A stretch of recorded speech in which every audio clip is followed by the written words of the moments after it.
니혼게이자의 신문에 따르면 국제통화기금 IMF는 25일 일본에 대한 보고서를 발표했다고 합니다. 그런데 일본이 경악할 만한 내용이 담겨 있어서 일본 국민들이 충격에 휩싸였다는 소식입니다.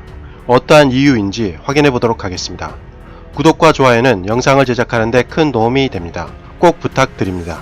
국제통화기금 IMF는 회원국가 연 1회 그 나라의 경제 정세에 대해 협의를 하고 있습니다. 그래서 11월 25일 일본에 방문한 게오루기 에바 총리가 아소다로 재무장관에게 IMF 일본 보고서를 전달했습니다. 일본은 2019년 10월 달에 한국의 부가가치세와 비슷한 소비세를 8%에서 10%까지 올렸습니다. 그로 인해 일본 소비가 급격히 줄어들며 경제의 먹구름이 끼었는데요. 아직 일본 국민들은 안심하기 이를 것 같습니다. IMF 보고서는 일본이 의료 및 간호 등으로 늘어나는 사회보장비를 충당하기 위해서 일본이 부담해야 할 부채가 더욱 늘어날 것으로 전망했습니다. 현재 일본은 국가부채만 240%에 달하며 이는 세계 최고 수준입니다. 무려 원화로 1경 2천조에 달하는 빚이죠. 그에 반해 한국은 38% 정도로 매우 건전한 상태입니다. 그렇기에 IMF는 일본이 2030년까지 소비세를 현행 10%에서 15%까지 단계적으로 올려야 한다고 제안했다는 것이죠. 이것만 해도 충격적인 내용인데 IMF는 거기에 그치지 않았습니다. IMF는 2050년까지 일본 소비세를 20%까지 올려야 할 필요가 있다고 했다는 것입니다. 더군다나 IMF는 현재 일본 경제 성장률은 19년에 0.8%에 불과한데 20년에는 0.5%로 떨어질 것이라고 전망하며 일본 정부와 일본은행이 추진해온 금융정책과 재정정책, 거기에 구조개혁을 개선할 필요가 있다고 지적했습니다. 이 보고서 때문에 일본 국민들도 반응이 잘못 심각했는데요. 몇 개만 줄여서 살펴보겠습니다. 얼마간 소비세로 세수를 늘려도 그만큼 대기업이나 부유층으로부터 세수를 점점 낮출 테니까 세수가 부족해지는 건 당연하지.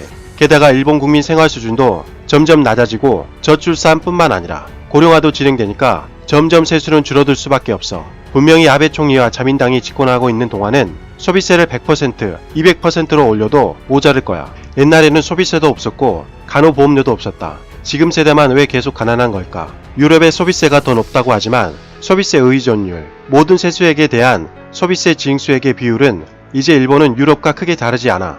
징수한 세수는 어차피 거의 법인세 감세에 쓸 것이다. 정말 세수를 늘리고 싶다면 다른 세금부터 우선 걷어야 해. 일본은 세율이 낮다고 하지만 다른 나라는 노후 생활이 보장되어 있는 반면에 일본은 증세를 해도 앞날이 보장되지 않아 라고 한탄하는 일본인도 있었습니다. 이 밖에도 많은 댓글이 있었습니다. IMF 총재 보고 일본에 참견하지 말라는 의견뿐만 아니라 일본 재무생을 해체해야 된다는 과격한 반응도 있었습니다.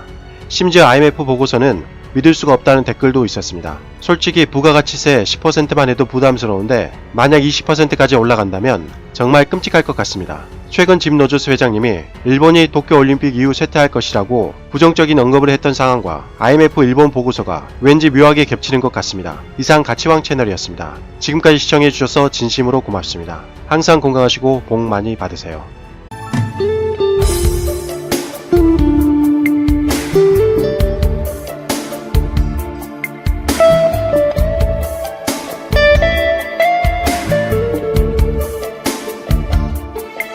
you